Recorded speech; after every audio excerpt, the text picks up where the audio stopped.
It looks as though President Trump may indeed build that wall, or at least part of it. The president announced he'll repurpose $3.6 billion using emergency powers. Both the wall and its funding, which, by the way, is not from Mexico, are controversial. Congress designated the money for military construction projects, and 2 projects here in New Mexico will have to wait because of the border wall funding. An $85 million drone pilot training facility at Holloman Air Force Base in Alamogordo, and a $40 million data and networking center at White Sands Missile Range. And Serge, this is something our Focus on New Mexico Facebook group wanted to hear about this week. Interesting. What's the big takeaway for you on this? Is it the wall? Is it the projects themselves, or something else? What's your sense of it?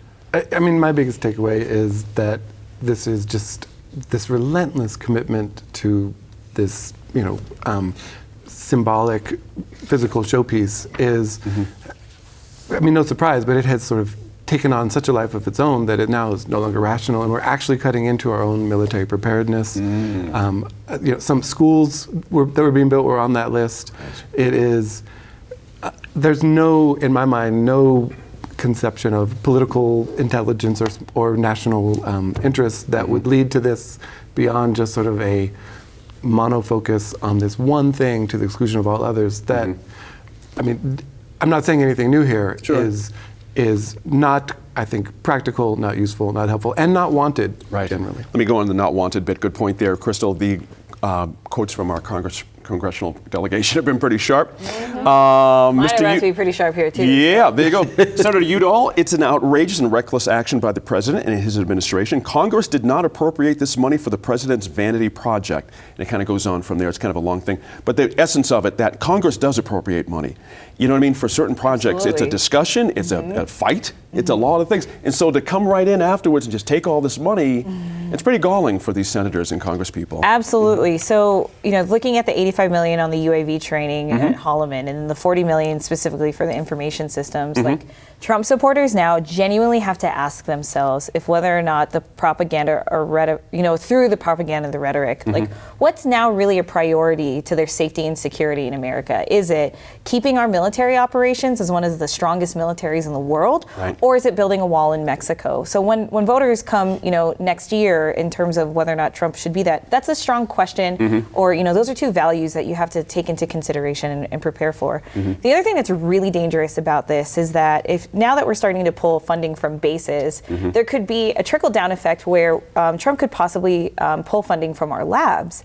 And if they start to pull money from the labs, it could be catastrophic, especially with the amount of people that work at Sandia and obviously in Los Alamos. So this is, especially with New Mexico being the 2nd highest ratio of federal funding, federal funds to income taxes paid, according to Smart Asset, like it could be very much detrimental. This does impact the communities of Clovis, and then obviously Alamogordo, and then obviously in that area. But we'll see what other things he's got up his sleeve or on his Twitter account. Interesting. Senator Heinrich Tom said the building is falling apart, talking about the UAV facility Crystal was just mentioning. The building is falling apart with some equipment being held together with duct tape. I mean, come on. You're taking money out of those kind of things. No wonder the man's upset.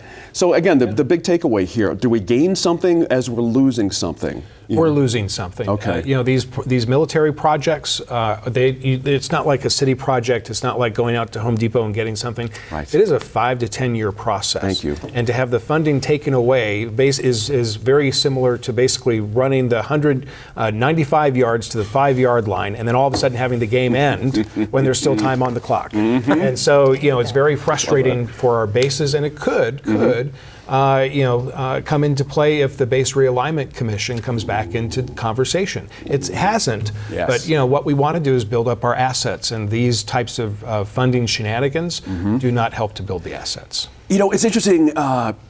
There's Democrats are galvanizing around this. It's easy to see, but we do also have Republicans sort of waking up and saying, "Wait a minute, that's in my district too. Hang on." Mitch McConnell famously is fighting to keep some funding from going out of his state for the border wall. What's this going to do for Democrats? Is this a rallying cry here? Well, it should be. Yeah. I mean, come on. Golly, it's just incredible that we're at the place that we are, and that more people aren't up in arms about this, literally. So yeah, I think the Democrats can definitely use this. It is worth noting the Republicans that have come forward, and Mitt Romney and other Republicans have said, this undermines military efforts. Right. This was the proper authority was not used. So yeah, and then also reading some of the articles, the people that reporters found to make comments on this, Trump supporters living near the border. Apparently they couldn't find any in New Mexico, but they did go to Arizona and find some. And these ranchers, Trump supporters, I will say, started talking negatively about the military. Like, oh, the military has what they need. This is Right. just pork barrel money that we could use for the... So it just seems Wow. like their own messaging is getting really turned around and is not helping them. But this has never stopped. Mr.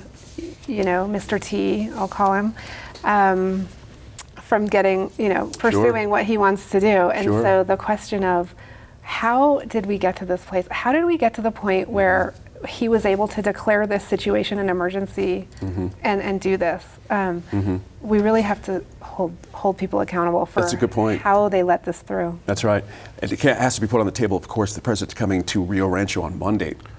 And Tom, I'm curious if, how does he deal with this from the podium? You know what I mean? He's now going to be talking in a border state Right. about this border wall issue.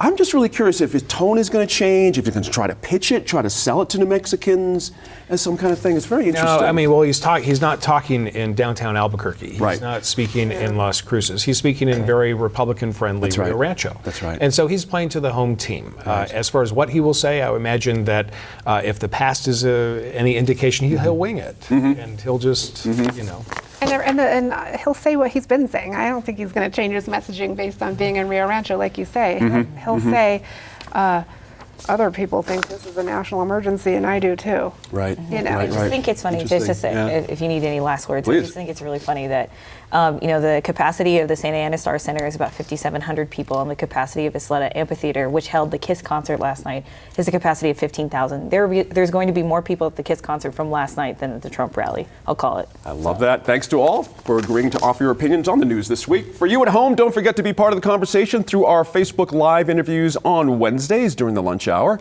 We'd love to get your questions answered. We'll see you there.